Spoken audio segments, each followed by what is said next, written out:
ស្ដីអ្នកទាំងអស់គ្នាស្វាគមន៍មកកាន់ Proton Tech តើអ្នកធ្លាប់ឃើញ app antivirus ដូចជា Avast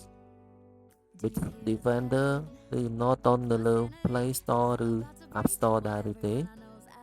មនុស្សជាច្រើនគិតថាត្រូវតែដំឡើង antivirus ទើបទូរស័ព្ទមានសុវត្ថិភាពប៉ុន្តែតើវាពិតមែនដែរឬទេថ្ងៃនេះយើងនឹងស្វែងយល់ការពិតតើ antivirus ជាអ្វី Antivirus គឺជាកម្មវិធីដែលជួយរក malware virus និងកម្មវិធីគួរឲ្យសង្ស័យនៅលើកុំព្យូទ័រវាមានតួនាទីសំខាន់ណាស់ប៉ុន្តែសម្រាប់ទូរស័ព្ទ Android និង iPhone វាខុសគ្នាបន្តិចតើ iPhone ត្រូវការ antivirus ទេជាទូទៅអ្នកប្រើទូរស័ព្ទ iPhone ភាគច្រើនមិនចាំបាច់ដំឡើង antivirus ទេហេតុផល App Store ពិនិត្យកម្មវិធីមុនដាក់ឲ្យទាញយក iOS មានប្រព័ន្ធសុវត្ថិភាព Sandbox ដែលបំបែកកម្មវិធីមិនឲ្យចូលទិន្នន័យរបស់គ្នា Apple បញ្ចេញ Security Update ជាប្រចាំ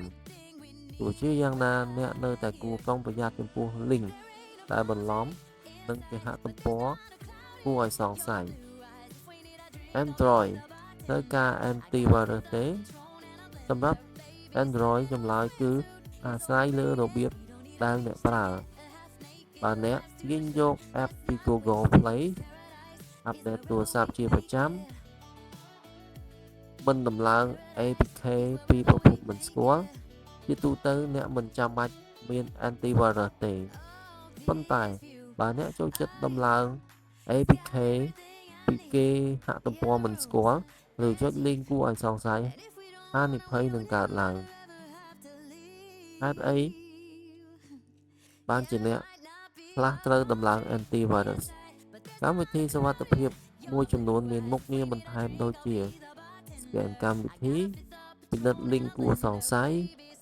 ជូនដំណឹងពីការរំលោភទិន្នន័យស្វែងរកទូរស័ព្ទបាត់ VPN នៅលើ app ខ្លះដូច្នេះវាមិនមែនសម្រាប់សម្លាប់ virus តែមួយមុខទេវិធីការពារទូរស័ព្ទដោយមិនចាំបាច់ដំឡើង antivirus ទាញយកកម្មវិធី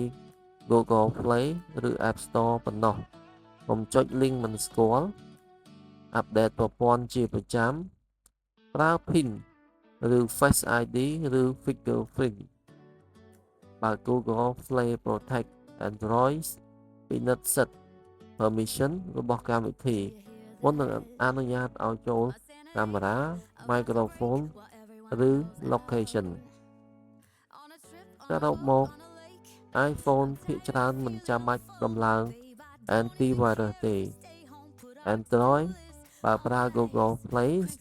នឹងទាញយកកម្មវិធីពីប្រភពដែលអាចទុកចិត្តបានជាទូទៅក៏មិនចាំបាច់ដំឡើងដែរអ្វីដែលសំខាន់ជាងគេគឺសម្រាប់ប្រើទូរស័ព្ទដោយAndroid បើប្រើ Google Play នឹងទាញយកកម្មវិធីពីប្រភព